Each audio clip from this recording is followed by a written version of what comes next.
I used to think parental love was unconditional until I realized my parents' love had a strict condition. Be my brother, Liam. I spent 28 years in the shadows, watching them sacrifice everything for his golden future.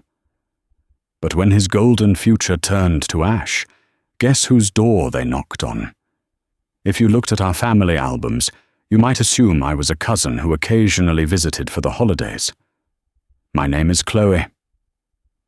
For as long as I can remember, my household revolved around one undisputed son, my older brother, Liam. Growing up in the quiet, middle-class suburb of Oak Ridge, Ohio, my parents, Richard and Patricia, weren't overtly cruel. They didn't lock me in a closet or starve me. Instead, they employed a much more insidious form of abuse, absolute, suffocating neglect disguised as fostering independence. Liam was 2 years older, loud, charismatic, and conventionally handsome.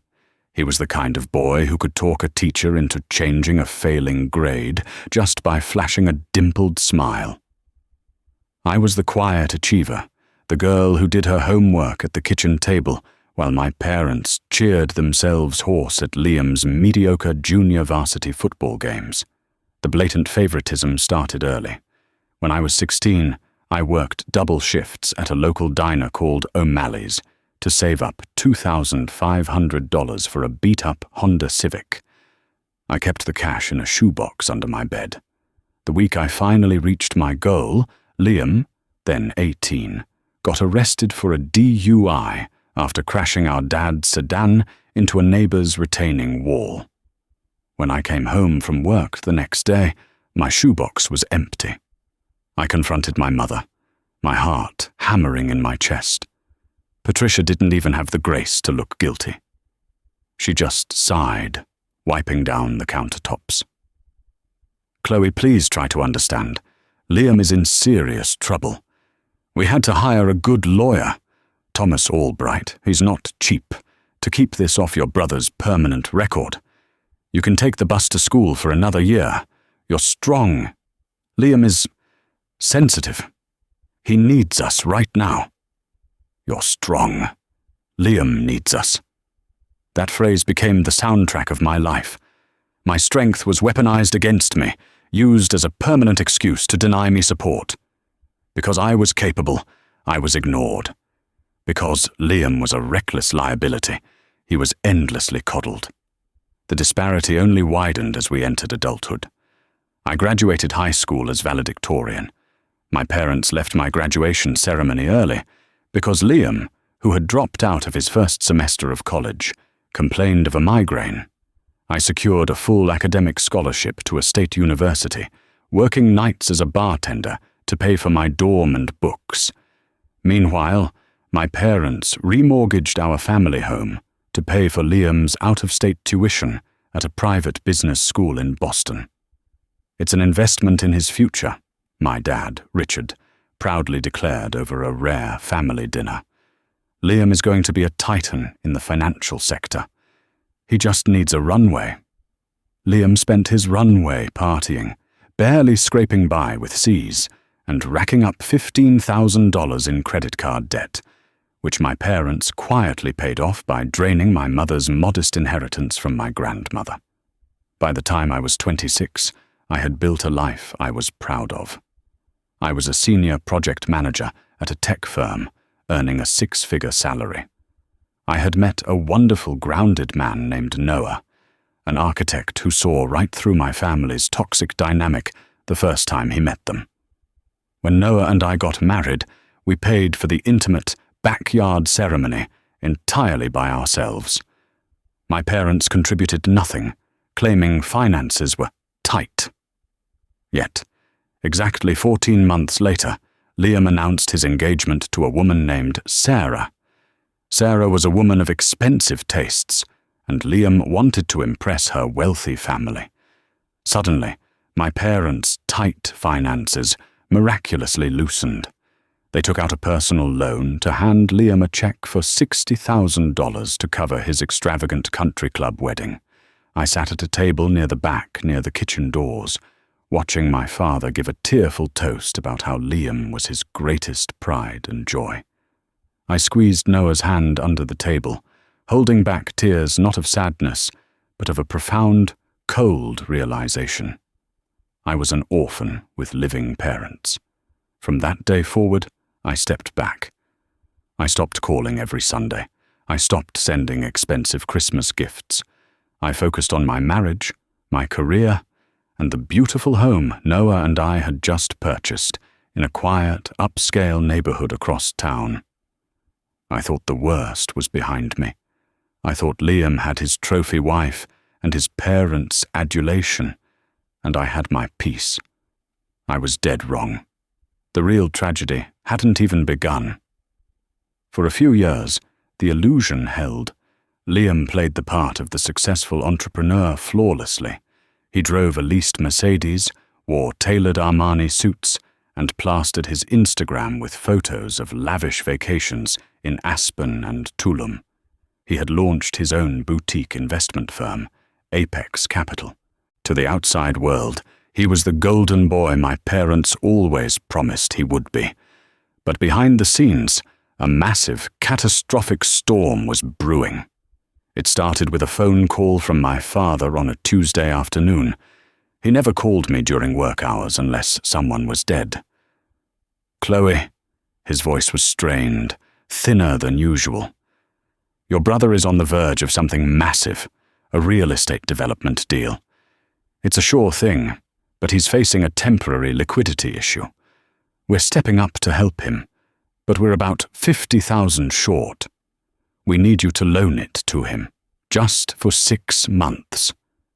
I closed my laptop, a cold dread washing over me. "Dad, what do you mean you're stepping up? How much have you given him?" There was a long pause. We took out a reverse mortgage on the house, and I cashed out my 401k. I physically stopped breathing. My parents were in their late 60s. My dad had worked as a regional manager for a logistics company for 35 years to build that retirement. The house was supposed to be paid off. "Dad, you gave him your retirement? Are you out of your mind?" I yelled, no longer caring if my co-workers heard me. "He's running a start-up. 90% of them fail. You have no safety net now." "Don't you dare use that tone with me, Chloe," my father snapped, his defensive pride flaring up instantly. "You've always been jealous of your brother. Always. You can't stand to see him succeed. This deal is going to triple our money. He's putting us on the board of directors. If you don't want to be part of the family's success, fine. Keep your money." He hung up on me. I tried to call my mother, but she sent me straight to voicemail. That night, I sat on my living room floor with Noah, crying tears of sheer frustration. Noah held me and said the truest words I'd ever heard. "You cannot set yourself on fire to keep them warm. They made their choice." I didn't speak to my parents for 8 months after that. I blocked Liam entirely. Then came November. It was unseasonably cold, a bitter chill that seemed to seep through the walls. I was in my home office when my cell phone buzzed. It was an unknown number. "Hello? Chloe, it's Sarah." It was Liam's wife, or rather, as I was about to find out, his soon-to-be ex-wife. Her voice was trembling, thick with panic and rage. "Sarah, what's going on?" "He lost it," she sobbed. "He lost everything, Chloe. The business was a sham. He wasn't investing in real estate.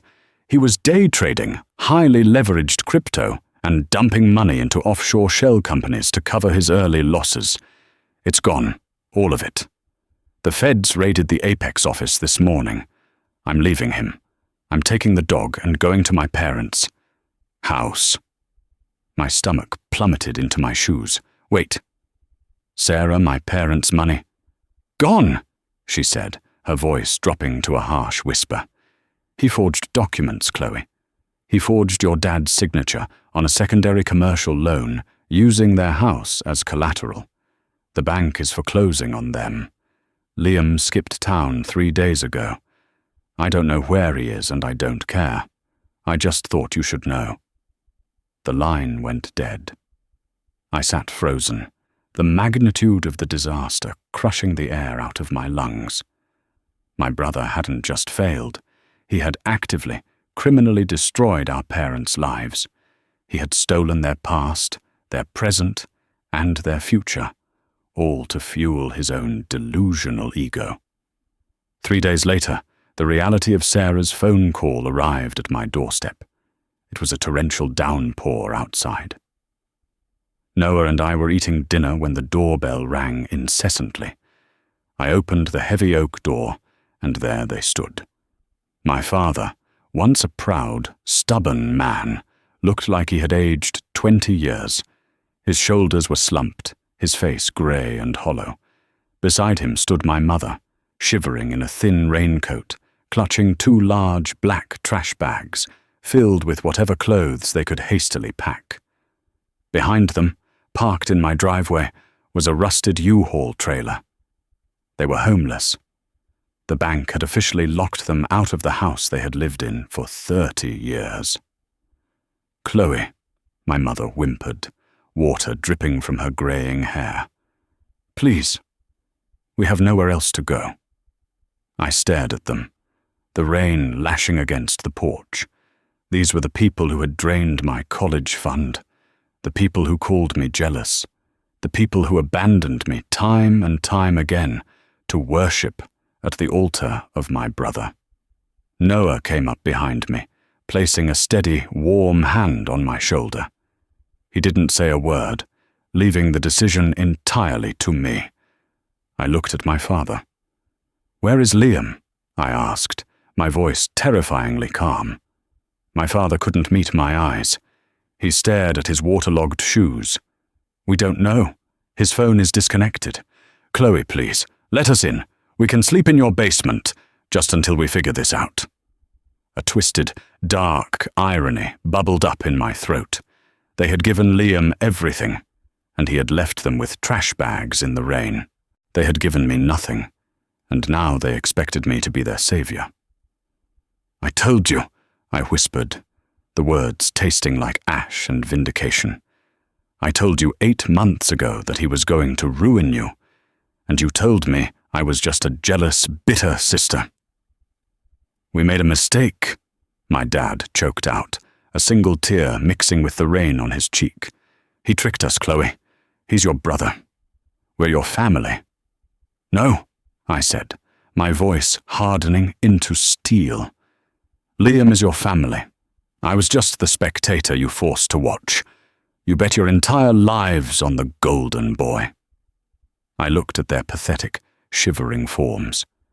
I knew what I was about to do would forever sever whatever frayed, rotting thread still connected us. I stood in the doorway, the cold rain misting against my face, looking at the 2 people who had brought me into this world. My father's jaw clenched, a reflex of his bruised ego, even as he stood shivering on my porch. My mother was openly weeping into her hands. "You're turning us away?" my dad asked, his voice shaking with a mix of disbelief and rising indignation. "Your own flesh and blood? We are going to be sleeping in our car, Chloe." "Then you'd better find a safe parking lot," I replied, my voice remarkably steady. Noah stepped forward, standing shoulder to shoulder with me. He pulled his phone from his pocket.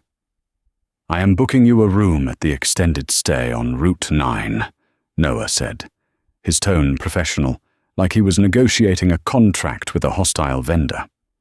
"I will pay for exactly 30 days. I'll also arrange for a $500 grocery gift card to be waiting for you at the front desk. That gives you 1 month to contact social services, find jobs, and secure an apartment. But you are not stepping foot inside this house." My mother looked up, her mascara running in black rivers down her cheeks. "Chloe, please. How can you be so cold? We raised you." "You housed me," I corrected her softly. "You raised Liam, and this is the return on your investment. 30 days, Mum. That is the only grace you are getting from me." Noah finalized the booking, read them the confirmation number, and gently but firmly shut our heavy oak door, locking the deadbolt with a resounding click. I leaned against the wood, sliding down to the floor, and finally let out the sob I had been holding in my chest for 28 years. I didn't cry out of guilt. I cried out of grief for the parents I never had, and the final, brutal realization that they would never change. Even in their darkest hour, they expected me to be the collateral damage for Liam's sins. The next 30 days were a masterclass in watching an illusion shatter. I didn't visit them at the motel, but in a small town like Oak Ridge, news travels fast. The fallout from Liam's business was catastrophic. 2 weeks after my parents showed up on my porch, 2 federal agents in sharp suits arrived at my office. They were looking for Liam, Agent Harrison and Agent Vance. Wait, let me just call him Agent Davis. Sat across from me in a glass-walled conference room. They laid out the horrifying scope of my brother's deceit. Liam hadn't just forged my father's signature on the house. He had run a multi-million-dollar Ponzi scheme, defrauding dozens of local investors, including several elderly couples from my parents' country club. "Your brother is looking at decades in federal prison, Ma'am," Agent Davis said, watching my face closely. "We have reason to believe he might reach out to you for financial assistance to flee the jurisdiction." "If he reaches out to me, I'll be the one dialing 911 before he can finish his sentence," I said flatly. The agents seemed satisfied. They left me with their business cards. When the 30-day mark hit, my parents' time at the motel expired. They tried calling me 12 times that day. I blocked their numbers. I had given them a lifeline to figure it out, and I refused to become their permanent retirement plan. With their country club friends entirely wiped out by Liam's fraud, my parents became social pariahs. The people they had spent decades trying to impress now crossed the street when they saw them. Reality hit them with the force of a freight train. At 68 years old, my father, the former proud logistics manager, had to swallow his immense pride and take a minimum-wage job as a night-shift security guard at a distribution warehouse. My mother, who hadn't worked since I was born and spent her days at Pilates and luncheons, took a job cleaning rooms at a budget hotel across town.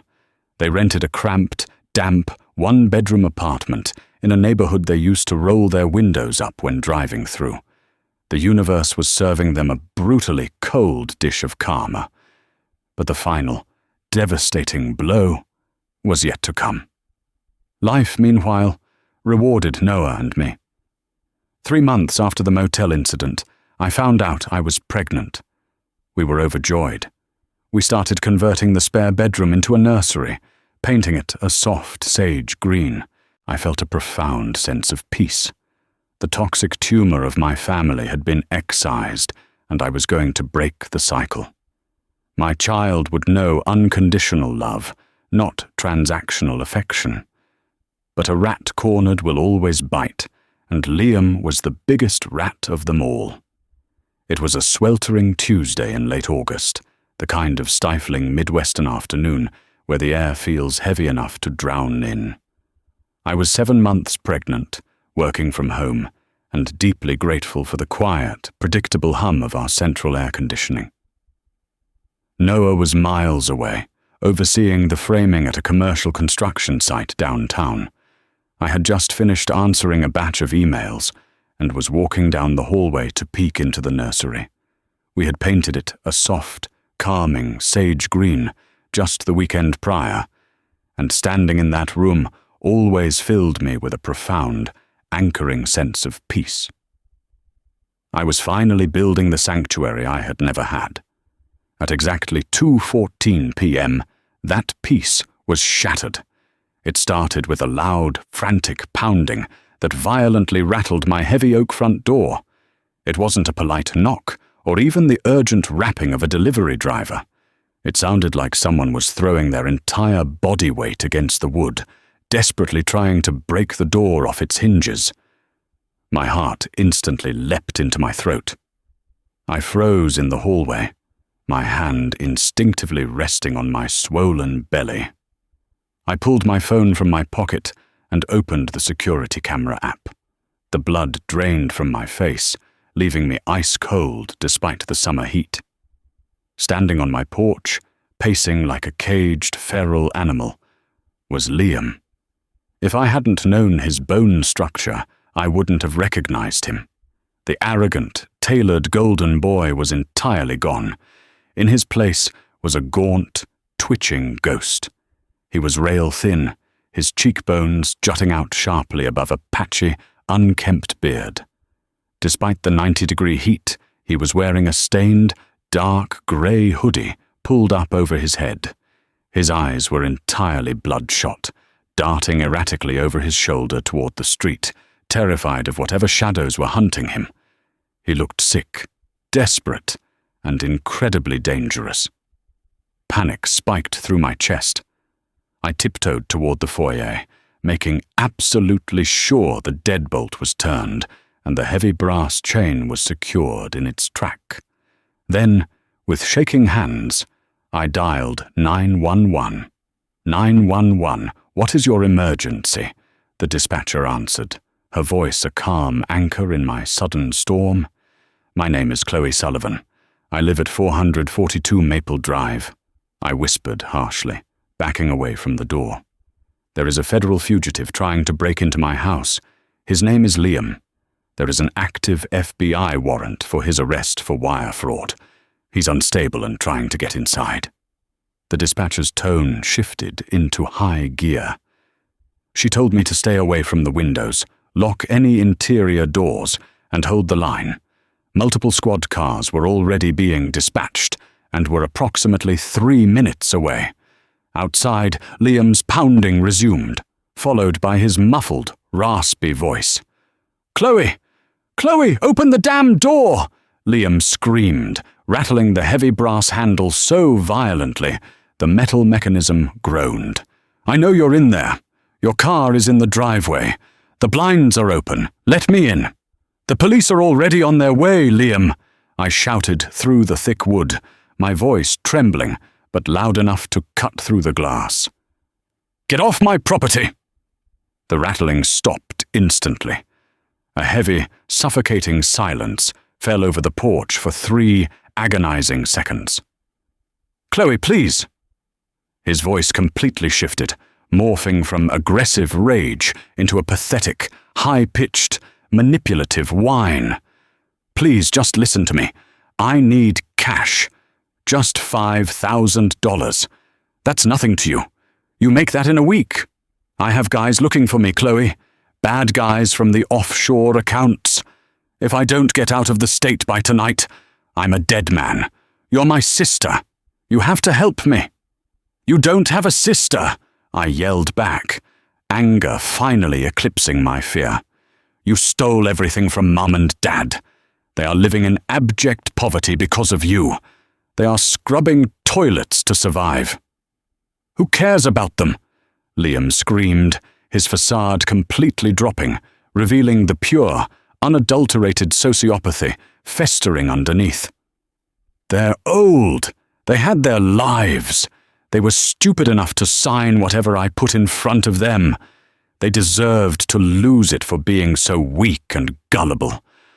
I'm young, Chloe. I have a future. I just need a second chance. Give me the money," I gasped, a chill shooting down my spine. The sheer cruelty of his words hung in the humid air, dripping with a venom I could barely comprehend. But then, a sharp, distinct sound cut through the tension. It was the sound of a plastic bag hitting the concrete porch, followed by a low, agonizing gasp. I looked down at the security camera feed on my phone. Coming up the paved walkway, completely frozen in absolute, paralyzing horror, were my parents. They had apparently taken the city bus across town to my neighborhood.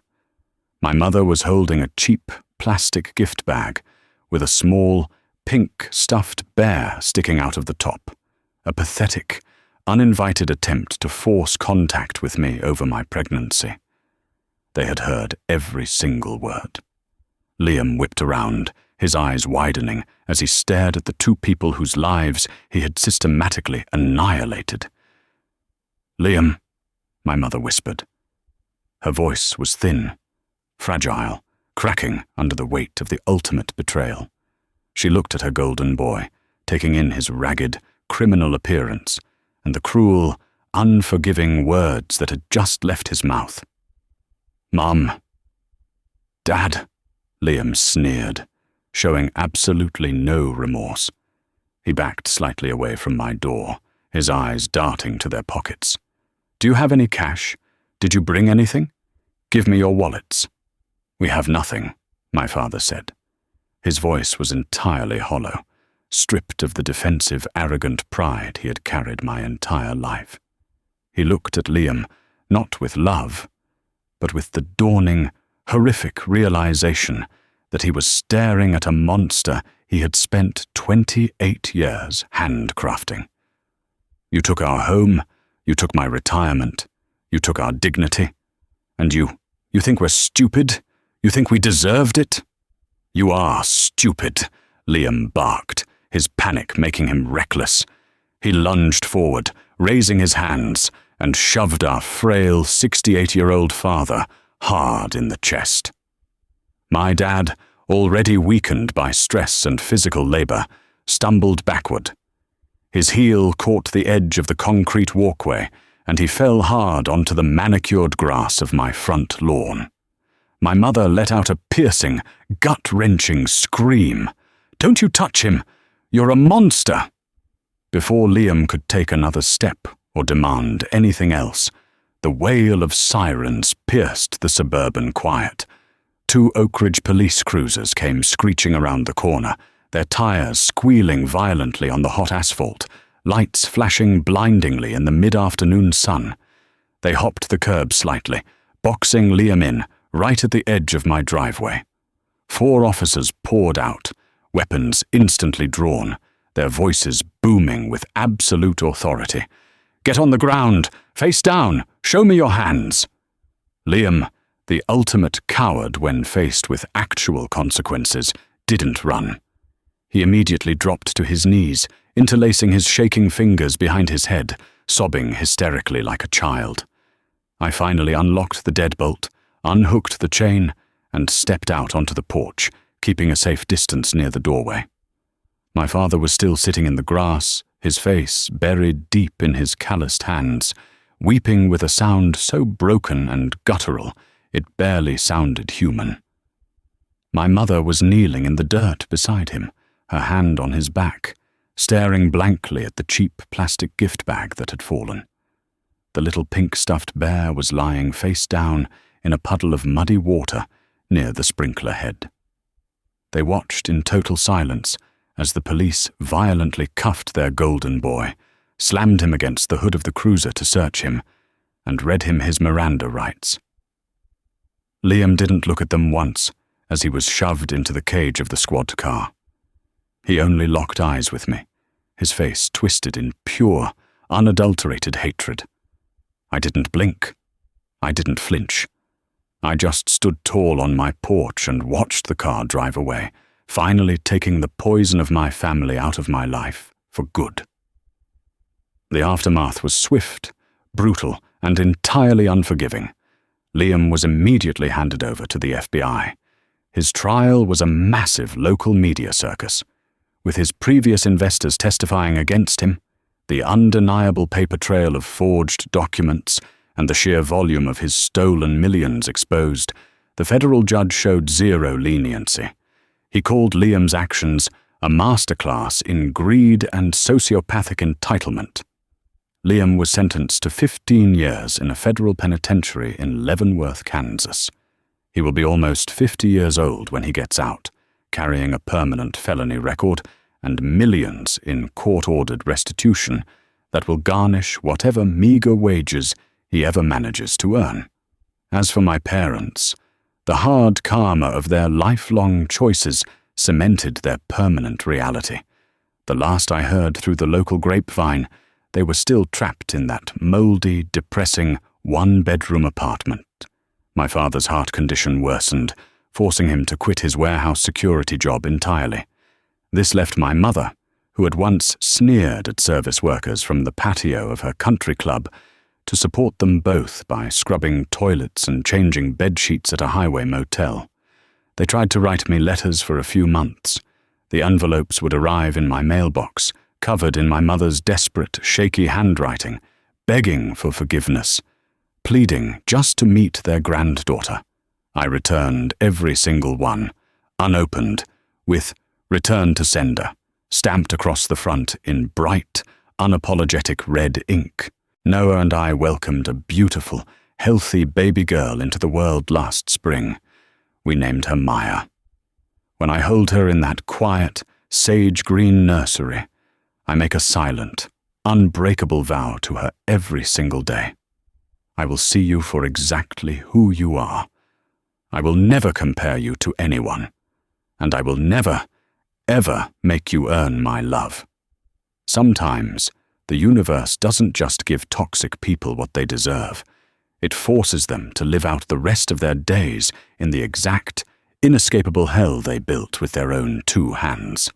My parents chose their golden boy over me every single time, and in the end, he gave them exactly the reward they earned: absolutely nothing. If my story resonated with you, please hit that like button. Share this video with anyone who needs a reminder about setting boundaries, and subscribe for more real-life stories. Have you ever had to cut off toxic family members? Let me know in the comments down below. I read every single one.